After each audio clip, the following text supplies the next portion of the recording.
and gentlemen, next comedian, student coming up, just lost his job, unfortunately, and he just, yes, it's sad, and he decided to give stand-up comedy a shot, which is, you know, real hard for the first 30 years.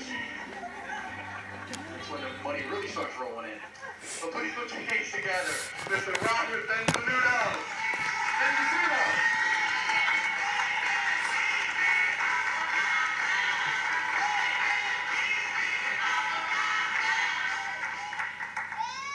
Good evening. My name is Robert Benvissuto. Benvissuto is an Italian name, surprise. Means well-lived. Well-lived my ass. Last 3 months, I've gotten fired, had a heart attack, got divorced. Thank you. Well-lived? Let's try well done. I did finalize my divorce this year. I suppose I probably had to. Her 2-week vacation to Hawaii turned into 2 years plus counting. Divorce is really hard in New Jersey. I'm sure some of you know that. Spent 18 months and $8,000. Finally won my divorce though.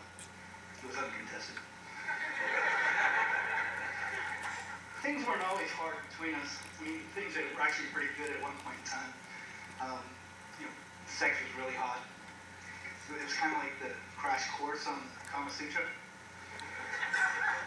But then we got married. Certainly the intimacy in our marriage changed after the birth of our first child.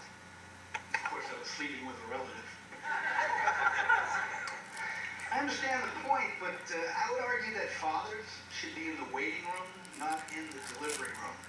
I mean, there are certain memories that just can't be erased. So here we are, we're in the delivery room, and I'm trying to be a good birth coach. You know, I've got the ice chips, I've got the tennis ball, I've got dizziness from hyperventilating with every labor pain. Suddenly I hear, my wife was Korean.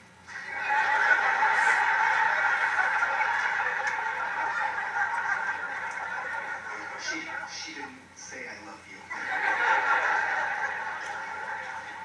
You did this to me. Don't ever touch me again. It was a very special bonding moment. I suppose we had more difficulties than a lot of other married couples. After all, English was her second language. Her primary language was pillow talk. She learned to talk to everybody. So now I'm trying to raise 2 teenage girls. Raising teenage girls is certainly difficult. The reality is, you know, you've got the moodiness, the fighting, the emotional outbursts. That's just me trying to get the hell away from them. I was really not prepared to raise teenagers. Really, somebody should have warned me. I think it would be a lot easier if there was an app for that. Raising teenagers, I say, is much more difficult than raising toddlers. You always hear about, oh, you have toddlers, that's too bad, good luck to you. Nobody talks about raising teenagers. I mean, raising toddlers, what? You gotta feed them, clothe them, make sure they sleep in their own bed.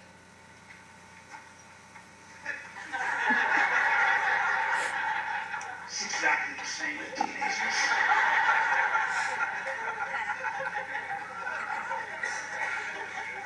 I tried to use my parents as my example for how to raise teenagers. I mean, after all, they had 6 kids. They must have done some things right. If I do what they do, everything should work out great, right? Unfortunately, Dyfus did order me to stop using the wooden spoon, the riding crop, and the belt.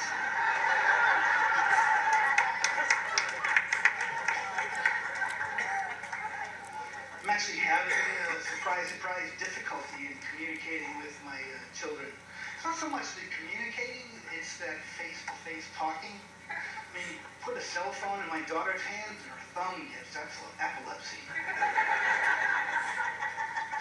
But when we try to talk to each other, it's like we're speaking foreign languages. Nobody understands anybody. Why can't Rosetta Stone write a program for fathers to talk to their children?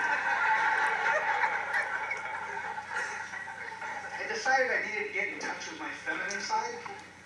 I'm going to raise 2 teenage girls. So I started watching Dr. Phil. If I don't get a job soon, I'm going to be watching Oprah and The View, too.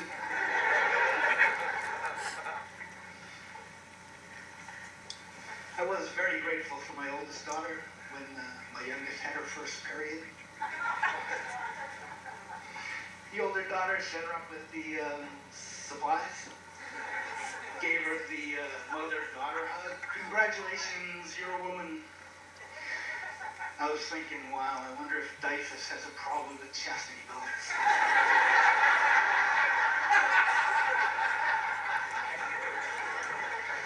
That's got to be my biggest fear, that one of them are going to get pregnant. Kids today are having sex a lot earlier than we did. I mean, I tried to teach my daughter how to drive. Didn't work out. She said she couldn't get used to the front seat.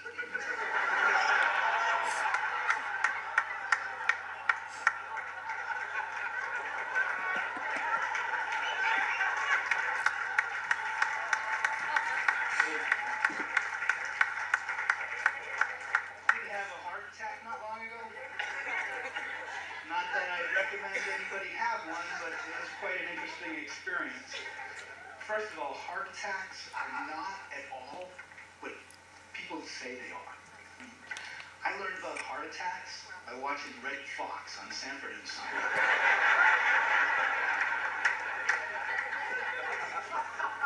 So I went into the ER thinking that I had a lung infection. And they're hooking me up with the IVs and they give me all kinds of tests, blood pressure tests. They weren't bad. Considering the circumstances, I don't know why they gave me the algebra test. So finally, the doctor comes in, and I swear I had a friggin' heart attack when he told me I had a heart attack. So he's telling me the plan. They're going to do a catheterization and a possible angioplasty. Unfortunately, I stopped listening when he said catheter. Doc, I walked into the ER. I can walk to the bathroom. A little while later, they asked me if I had a living will. Are wills for when you're dead? He explained the living will tells the hospital what I want in the event that something should happen. I want you to not kill me.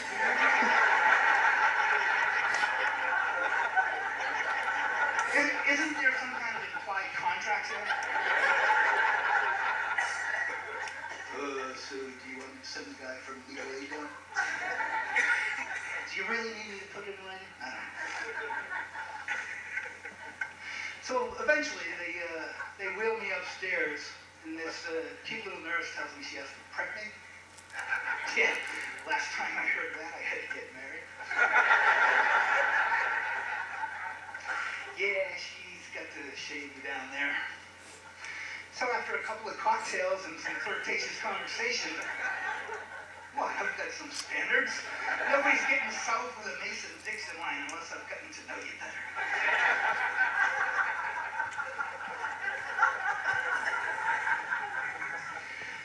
Finally, I did get discharged. Doctor, cardiologist told me I needed to go through significant lifestyle changes. So now I'm proud to say I'm a junkie, and I'm having unprotected sex with Haitian prostitutes.